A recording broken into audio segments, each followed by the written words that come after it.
We're seeing some of the biggest changes to the OCG landscape right now, and Dark Magician and Kuribo are at the center of it. Make sure you guys smash the link crap out of that subscribe button so you guys don't miss out on more awesome content. So today we're going to be looking at some interesting OCG tournament data and some of the most interesting successful variations of list that we have seen coming out so far. Now this one was a yummy Dark Magician pile, actually sporting off the new Kuribo and the detonating Kuribo. You're telling me in 2026 that detonating Kuribo and the combination of the new Kuribo actually sees a place in the meta? Yes, this is because, you know, being able to get these monsters to capitalize and also having them acting as additional level 1s, well, actually ends up making some interesting little splashes on today's meta, and that actually does make a little bit of a difference. I do see we have some impulse or good old support for the deck with the assist yummy now coming in, and of course the dominus is kind of bringing it together for an interesting little pile. Now this wasn't the only variation of this idea that we've seen with the Kuribo popping up. We've got another variation here that's actually looking to explore this as well. Now, this build is actually playing the Synchro Emergency within the build, which is also kind of an interesting idea.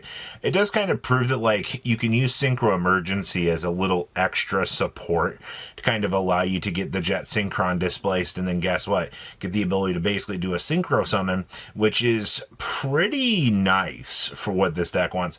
You're also going to notice the WP Fancy Ball down here, which has been kind of starting to show up a decent amount within these lists, which I think is kind of nice. We do get to see the assembled Nightingale up in front with Zeus. Probably two of the biggest little scoundrels within the existing format here, actually kind of proving, you know, we got some good action within the meta. So yeah, seeing Kuribo play is just so mind-boggling to me. Now, where there is new support, there's always going to be the old guard, and Mitsurugi is still slinking around in the back of the room. This deck has not left, people. This deck is probably one of the more strong variants that you can have. Now, you're going to notice we are side decking the Harmonium now. I am pretty intrigued with this idea, actually. Having a Harmonium here being an assist option for this deck was not something I initially had in my bingo sheet. I think that, you know, pushing Harmonium out of the main deck does kind of help this deck kind of get its bearings a little bit more, but I'm a little bit intrigued with where we're going. We also do get to see the WP Fancy Ball. We're going with 2 Dynamondo in this list, so I think most of the variations that we kind of got going for us here are going to kind of work out very, very nicely. I don't think that's much of a problem. Next up here, we have Rescue Ace. And quite honestly, Rescue Ace has been a pretty definitive player within the meta. You know, Rescue Ace being able to just Rescue Ace and, you know, the Vanquishal deck. The OCG still having triple copies of the Holly Sue is beautiful, but they're still using Impulse and Fire Attacker to be those key cards to kind of sculpt out your hand and be able to kind of get you set up a little bit in a fairer direction, which is actually not too terrible, to say the least. I do see, you know, OCG still playing Saruja. The fact that Saruja just grants you, you know, free digging into the deck is actually not too bad. I actually kind of appreciate that. We're side decking Triple Crown as well, which just kind of gets you into all of the little bits and pieces that you're going to want for this. And of course, Shifter Wifter in the side deck, our favorite. Oh boy, we have the Tellar Knight combo pile. You know, the more I have seen the OCG playing around with this deck, the crazier that it really comes to my mind here. Because we just get to see, you know, the rank 4 toolbox has evolved in so many different directions to kind of compensate for the change of the meta, that it's actually kind of strong. I do see we have triple Forbidden Droplet in here, going with the triple Dominus Purge as well. All of this is just kind of the culprits of the evolving times. And obviously, you know, some people are going to say that this deck is actually better, and this is the crazier part. This deck is just better than Rizal in all sorts of, you know, ways. And kind of a sad tell in today's meta, but I can actually kind of see why players are kind of gravitating towards this as the new rank 4 little toolbox option to go. And also, Light Dragon Ignister, providing you with a layer of protection, is just a hilarious thing that this deck gets to do.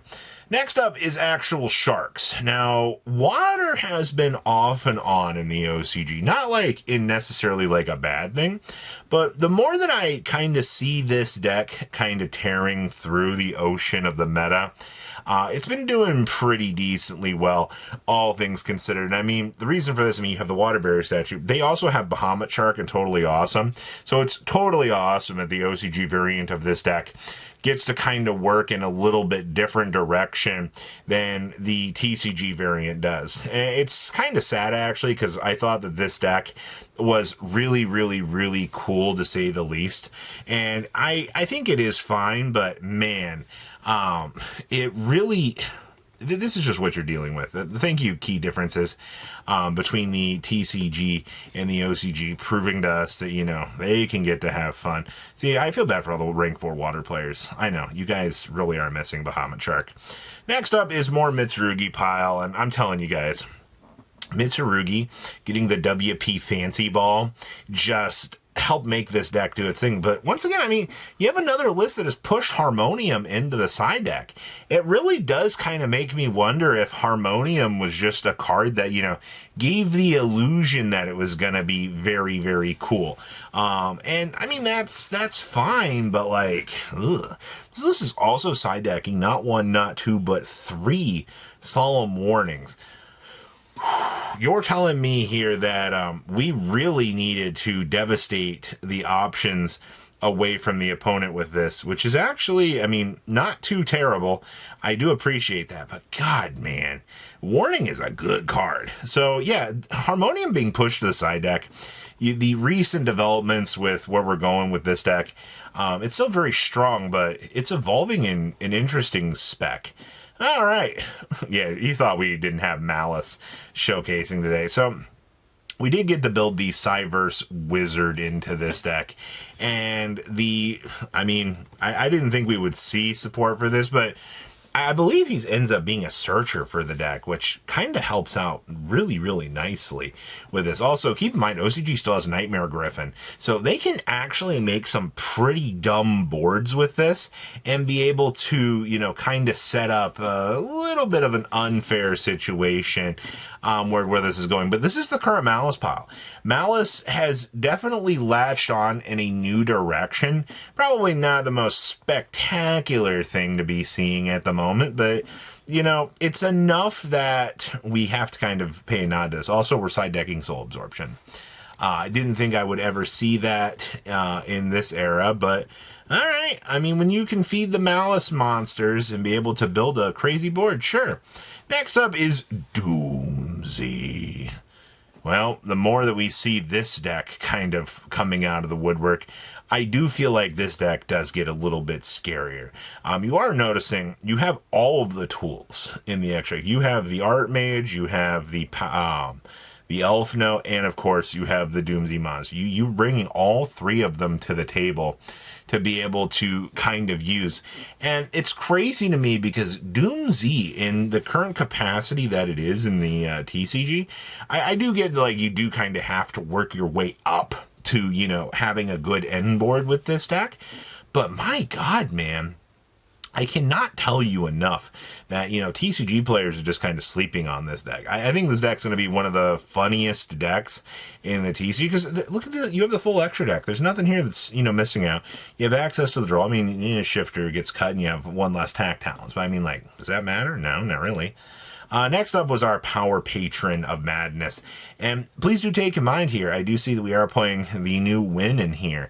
That's very interesting, along with Theseus and Mudmud, your Super Poly cadets of the end of the format here.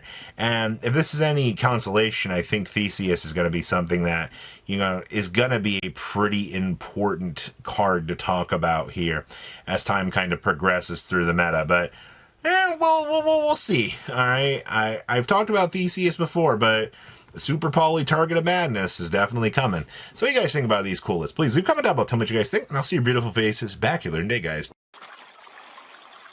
patrons. Thank you.